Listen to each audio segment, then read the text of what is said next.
He's earned his chance to fight for that belt. Now imagine that KHAMZAT is here in the United States preparing for that fight with Chimaev. That would be my guess if I am thinking about what's next. But the reality is, one, how difficult is it going to be for him to get back down to 185? Because I'm telling you, he looks massive next to Roundtree. Two, how will he compete when he's back down there? And three, how does Chimaev deal with the size of KHAMZAT Chimaev at this point? Because while Chimaev was a 185 pounder, KHAMZAT was at 170, Chimaev looks like the bigger guy. He looks like the much bigger fighter. Now, I'm telling you, you guys have to watch that training footage. He looks like a monster at over 200 pounds. KHAMZAT Chimaev also has the Sean Strickland issue to deal with at 185. These guys cannot stand each other. Look, guys, when you are two athletes of the highest caliber and you have trained together and you have fought in sparring, one of those guys knows, or someone knows exactly what happened. But as most say, what happens in the gym stays in the gym.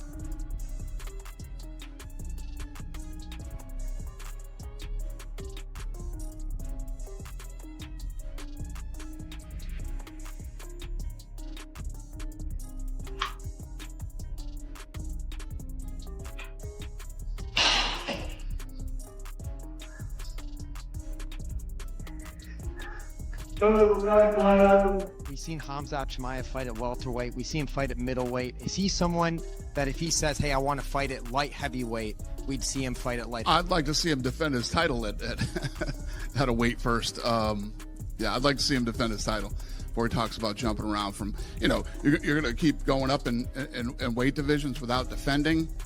Yeah, I'd rather see him. Sean Strickland just called out KHAMZAT Chimaev in the most public way possible, demanding a title fight and talking trash for weeks. But here's what nobody saw coming. Instead of firing back on social media like every other fighter would do, KHAMZAT did something way more terrifying. He went completely silent and disappeared into the gym. And what's happening behind closed doors is absolutely wild. Training footage started leaking out almost immediately, showing KHAMZAT pushing himself to levels that honestly look inhuman. We're talking about a guy who's already known for having some of the most brutal training sessions in the sport, and now he's taken it to another dimension entirely. This isn't just regular camp preparation. This is a man whose training like the fight is already signed and he's got something to prove. The scary part. Sources close to his camp say he's been telling people this Strickland fight isn't just possible, it's inevitable. That's the kind of silent confidence that should make Sean very, very nervous. I mean, he works his ass off. The guy can fight. He's a world champion, you know, but just because you can fight and just because, like, it doesn't really mean, like, doesn't make you like a man, you know? And there's these moments when, like, you see kind of like past, hey, I could fight. He works his ass off, like Costa. It just, I don't know. But Chimaev's response goes way deeper than just hitting the gym harder. When Sean kept pushing, calling him soft and questioning his heart, KHAMZAT finally broke his silence with one simple message that sent chills down everyone's spine. He told Strickland to wait for his visa issues to get resolved and then they'll talk. But not with words, with their fists, in the octagon, That's it. No long social media rants, no back-and-forth trash talk, just a cold promise that when the paperwork clears, violence is coming. And here's the kicker, his visa problems are apparently almost sorted out. Multiple sources are saying we could see an announcement within weeks. The silence from Sean's side isn't weakness, it's the calm before an absolute storm. While Sean's been running his mouth, KHAMZAT's been preparing for war. And anyone who knows anything about this sport will tell you which approach usually wins fights. During that Extreme Couture with Sean Strickland, he's been saying some stuff in interviews about he just didn't like your approach. Just why do you think he's saying that, and do you have a response? I don't know. When I was there, they never said anything, you know. When I leave the Vegas and when they stop my visa, he start to talk. When I come back, I'm in LA, bro. Come on. If it's something personal for you, just come. Now here's where things get absolutely insane. Chael Sonnen, one of the sharpest minds in MMA, just came out and said what everyone's thinking but nobody wanted to say out loud. KHAMZAT's next fight should be Sean Strickland, period. No debate, no discussion, it's just that obvious. But Chael didn't just throw out a hot take and move on. He said he took an entire day to think about it, making sure he wasn't letting personal bias cloud his judgment. And after all that analysis, his conclusion was crystal clear. This fight needs to happen now. Chael also dropped some fascinating insight about what happens when KHAMZAT walks into a room with other fighters. He said there's this presence, this aura that just commands respect and attention. Other fighters change their behavior when he's around. That's not something you can fake or manufacture. That's genuine intimidation factor. And then Chael brought up Sean's own words about their training sessions, where Sean claimed he always went after the toughest guys in the gym while KHAMZAT supposedly picked easy rounds. It's a direct shot at KHAMZAT's toughness, coming from a guy who's never backed down from anyone. Khamzat Chimaev must fight Sean Strickland next. Guys, there's no debate. I had 24 hours to think about this, because here's what I don't want to do. I got to tell you, as an authority figure in this sport, I don't want to pan Chimaev. I don't want to do that. I respect him. I respect what he's done. I respect his patience. But Sean Strickland fought him in head-to-head competition. Now, a couple of things came out. I am behind the scenes, and I can tell you, guys tiptoe around Chimaev. Guys are scared of Chimaev. He has a presence. Sean Strickland said, man, I used to be in the gym with this guy. He's a punk. Ask the people that were there. Sean Strickland said, when I come into a gym, I go find the biggest, baddest dude, and that's who I spar with. When Chimaev comes in the gym, he finds the easiest opponent, takes him in the corner, and beats the hell out. But Chael's breakdown went way beyond just picking sides in a feud. He explained the bigger picture that most people completely miss. When you ignore a fighter who's genuinely earned their way to the top, you're not just disrespecting that one person. You're disrespecting every single opponent they had to beat to get there. Every fighter they destroyed, every obstacle they overcame, every risk they took suddenly means nothing. Chael used the example of long winning streaks in the UFC, pointing out just how incredibly rare and difficult it is to rack up multiple victories in this sport. Guys get knocked out, submitted, injured, or just have bad nights all the time. To put together a serious run of wins requires skill, luck, and an insane amount of heart. Sean Strickland just stepped into a main event, put everything on the line against a dangerous opponent, and came out victorious. According to Chael, that performance absolutely has to mean something substantial. It can't just be another fight that gets forgotten. Sean earned his spot through violence and skill, and that deserves to be rewarded with the biggest possible fight. In this case, that's KHAMZAT Chimaev. Respected everything that Fluffy Hernandez did. Fluffy Hernandez beat 9 men in a row. If Fluffy Hernandez beat Sean Strickland, that would be 10 in a row. 10 is the biggest number in the history of the UFC that anybody's had to do to get a title shot, and that distinction belongs to Merab. But to remind you, Merab was offered a title fight after 7. So the point that I'm making, if Fluffy Hernandez would have won and he would have gotten a title, we're being very disrespectful to the 9 men that Fluffy beat. We're being very disrespectful to the opportunity that Fluffy should have had. And when you play this game, it's the ultimate poker hand. You're all in. Whatever you got is on the line. You got a belt, it's on the line. It doesn't matter if you're undefeated and this guy's lost 5 fights. It doesn't matter if you're ranked number 1 and he's ranked number 8. When you get in there, it's all on the line, winner take all. Sean Strickland. And if you think Chael's opinion is impressive, wait until you hear what Michael Bisping has to say about this whole situation.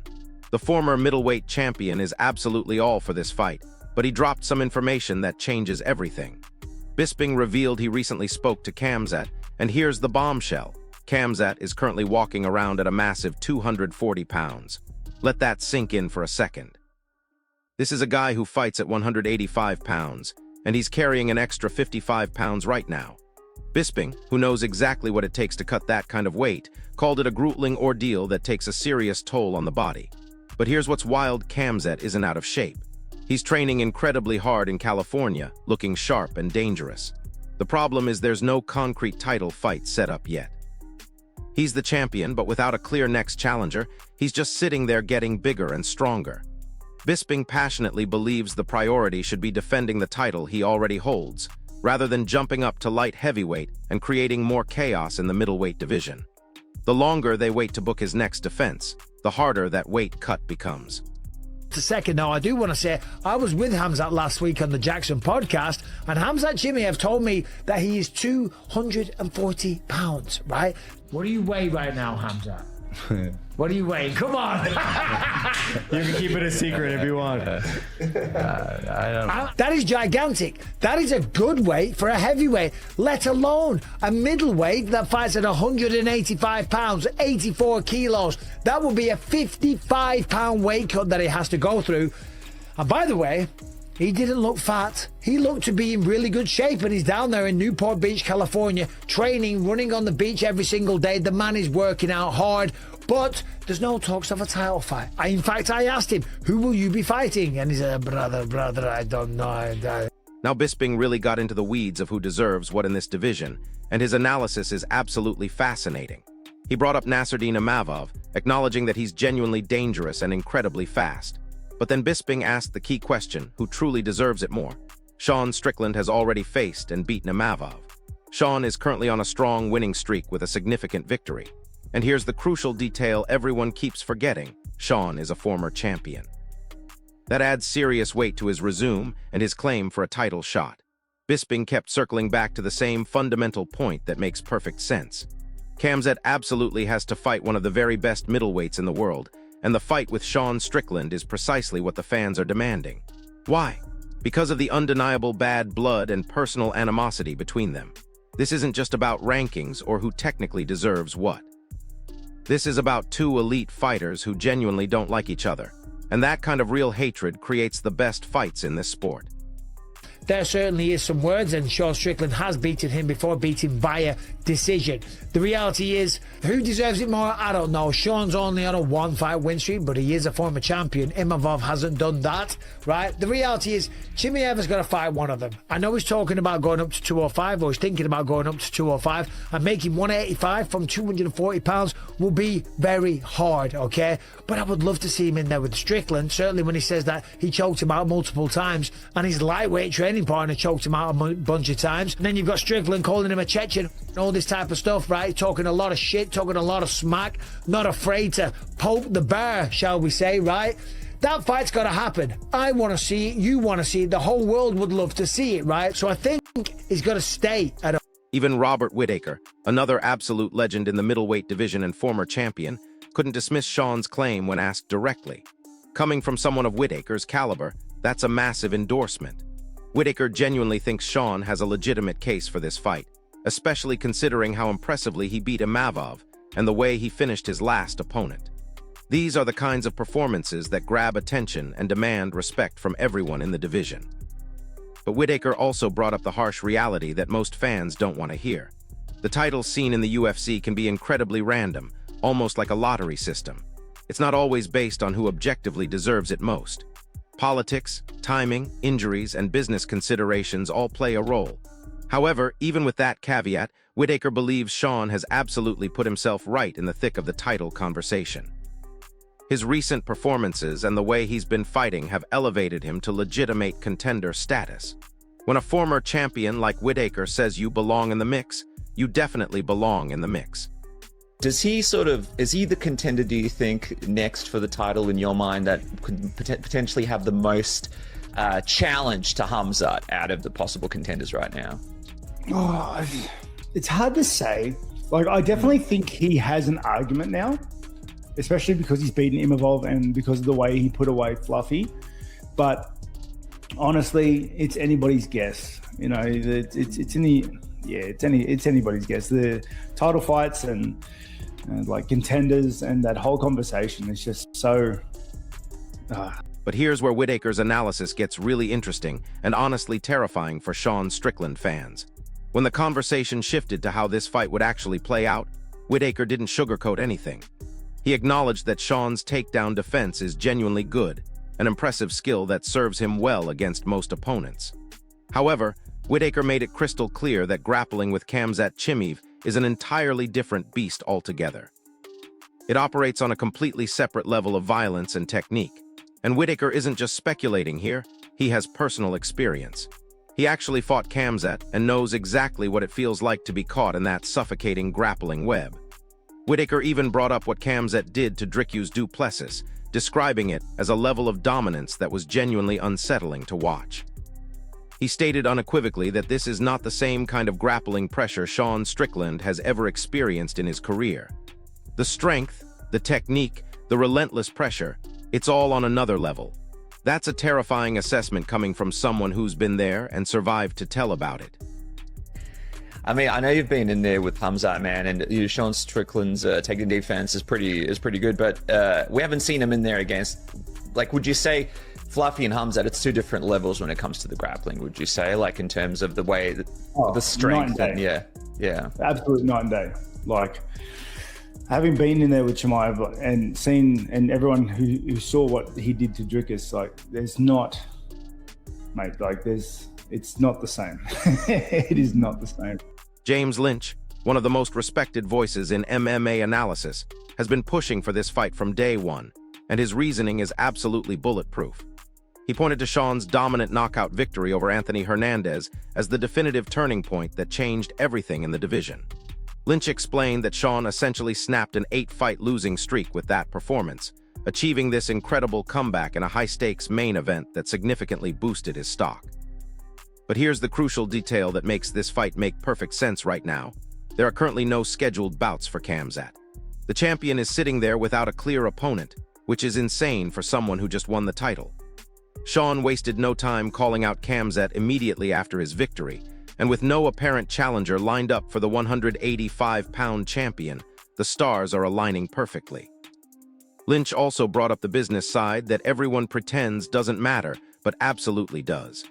This fight would be massive from a promotional standpoint, with real animosity and genuine stakes that casual fans can understand and get excited about. KHAMZAT Chimaev and Sean Strickland should be the next middleweight title shot in the division, and I'm going to tell you why in today's video. My name is James Lynch. So Sean Strickland getting a huge win last weekend at UFC Houston in the main event, taking out Anthony Fluffy Hernandez by knockout. It was a picture-perfect performance here from Strickland, getting the third-round finish, stopping Hernandez and his 8-fight win streak, and solidified himself as a contender in the weight class. And right now, at the time we're talking, there is not a fight booked yet for KHAMZAT Chimaev. There's been a couple rumors out there, but you heard Strickland after his fight with Fluffy Hernandez. We'll play a little snippet of it here. He talks about what he wants next when Michael Bisping asks him, and Strickland doesn't hesitate, talks about Chimaev. We're going to watch that clip here real quick. Next, Sean. I don't know, man. If Chimaev finally gets off the bench here, I'd like a piece of that little Cheshire. But you never know with him, bro. Yeah, so you can see there, he wants this fight. And then to go even further, Strickland at his media scrum before, of course, he was cut off, which I'm not a fan of, talks about how he made Chimaev quit in training. Now, I'm not usually a fan of fighters revealing things in the gym. I think that's bad practice, but this is only... Here's where Lynch's analysis gets even more compelling and touches on something that drives hardcore fans absolutely crazy. He discussed the possibility of KHAMZAT potentially moving up to light heavyweight, and his argument against it is rock solid. KHAMZAT has just recently won the middleweight title, yet he hasn't had a single opportunity to defend it. Lynch's position, shared by many purists, is that reigning champions should defend their hard-won championship first before ever contemplating a move to chase glory in another weight class. He was emphatically in favor of keeping KHAMZAT at 185 pounds, ensuring he stays active and solidifies his reign. Lynch also highlighted the double standard that's been driving people insane. Fans and media constantly criticize other title holders for being inactive, so why isn't KHAMZAT being held to the exact same standard? The champion should fight the #1 contender, defend his title, and prove he belongs at the top. Moving up to a different division without defending creates a mess that benefits nobody except maybe the UFC's bank account. Following Lynch's compelling breakdown, Brendan Schaub came in with the business perspective that explains why this fight is absolutely inevitable. Schaub unequivocally stated that the UFC should book KHAMZAT versus Sean immediately, without hesitation. He quickly dismissed the idea of Chimaev getting a title shot, reasoning that Sean has already beaten him, and more importantly, Sean Strickland is undeniably the bigger star. That might sound shallow, but it's a crucial factor in the business of fighting that determines everything from pay-per-view buys to sponsorship deals. Schaub declared that the UFC desperately needs stars, particularly American stars, to drive numbers and build mainstream hype. This fight is ready to go right now, with Sean emerging from his last fight barely scratched and in prime condition to turn around quickly. But here's Schaub's boldest prediction. If Sean were to beat KHAMZAT, the UFC would suddenly have a massive American star on their hands. The kind of star that sells pay-per-views, gets mainstream media attention, and brings new fans to the sport. According to Schaub, the UFC brass is absolutely aware of this potential and will not miss out on booking this fight. Schaub's final point ties everything together in a way that makes this fight feel absolutely inevitable. He explained why Sean strategically chose KHAMZAT as his call-out target, and it's brilliant from every angle. Sean has shown the world he's still one of the very best fighters on the planet. He's a certified draw whether people love him or hate him, and in combat sports, generating strong emotions equals money. KHAMZAT represents the perfect opponent to capitalize on all this momentum and hype. The timing couldn't be more perfect. Sean just delivered a performance that silenced his critics, looked sharper than ever, and took minimal damage. Meanwhile, KHAMZAT is sitting there as champion without a definitive next opponent. The storyline is already built with real tension and animosity. The style matchup is fascinating, Sean's relentless pressure and sharp boxing against KHAMZAT's elite wrestling and raw power. From both a competitive and business perspective, this fight makes undeniable sense right now. If they wait, the heat cools off. If they book it immediately, it feels massive and important. In this sport, when something feels this big and makes this much logical sense, you don't overthink it. You make the fight and let them settle it in the octagon. So there you have it. Every major voice in MMA is saying the same thing. KHAMZAT Chimaev versus Sean Strickland is the fight to make, and it needs to happen now. The champion needs to defend his title, the former champion has earned his shot, and the bad blood between them is absolutely real. This isn't just about rankings or politics. This is about two elite fighters in their prime who genuinely believe they're the best in the world. The questions this fight answers are legitimate and important. Can Sean's takedown defense and relentless pressure neutralize KHAMZAT's wrestling dominance? And can KHAMZAT handle 5 rounds of Sean's pace and volume? But here's what I want to know from you. Who do you think actually wins this fight when it happens? Drop your prediction in the comments and tell me how you see it playing out. If this breakdown helped you understand why this fight makes so much sense, smash that like button, subscribe to the channel, and hit the notification bell because when this fight gets announced, you're going to want to be the first to know. I'll see you in the next one. The momentum behind this fight is building so fast that industry insiders are starting to whisper about something even more explosive than just a regular title defense. Multiple sources are suggesting the UFC is considering making this the main event of a massive pay-per-view card, possibly even positioning it as one of their biggest events of the year. And here's why that makes perfect business sense. This fight has everything the UFC desperately needs right now. You've got a dominant champion in KHAMZAT who's never been truly tested by elite-level American wrestling and boxing combinations. Then you have Sean Strickland, a former champion with absolutely nothing to lose and everything to prove, coming off a career-defining performance that reminded everyone why he held that belt in the first place. But what's really driving the hype machine into overdrive is the psychological warfare that's already started between these two camps. Sources close to both fighters are saying the animosity runs way deeper than what we've seen publicly. This isn't manufactured drama for the cameras.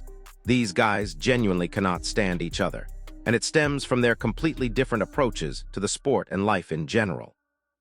KHAMZAT represents this new wave of ultra-disciplined, team-oriented fighters who live and breathe martial arts every single day. Sean embodies the old-school mentality of individual toughness, speaking his mind regardless of consequences, and fighting primarily on heart and determination. When worldviews clash this dramatically at the highest level of competition, magic happens inside that octagon. The technical breakdown of this matchup is absolutely fascinating when you really dive into the details that casual fans might miss. Sean's greatest strength has always been his ability to maintain a blistering pace for 25 minutes while landing clean, hard shots that accumulate damage over time. He's not necessarily looking for the one-shot knockout. He's hunting for that moment in round 3 or 4 when his opponents will start to break under the constant pressure.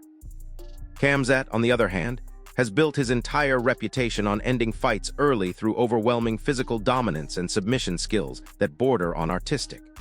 The question becomes whether Sean can survive those early rounds when KHAMZAT is at his most dangerous, and whether KHAMZAT can maintain his explosive style if the fight enters the championship rounds where Sean traditionally thrives. Here's something that's flying completely under the radar, but could determine the entire outcome of this fight. Sean KHAMZAT has been working extensively with some of the best defensive wrestling coaches in the sport, specifically preparing for high-level grapplers like KHAMZAT. Multiple training partners have confirmed he's been obsessing over takedown defense and cage positioning for months, even before this call-out happened. That suggests Sean has been planning this fight in his head for a long time and believes he's found technical solutions to neutralize KHAMZAT's greatest weapons. Meanwhile, KHAMZAT's camp has been studying Sean's recent performances and identified what they believe are significant holes in his defensive game that haven't been properly exploited yet. Both fighters are convinced they've discovered the key to victory, which usually produces the most unpredictable and violent fights in mixed martial arts. The betting odds for this hypothetical matchup are already circulating in underground circles, and they're closer than most people would expect.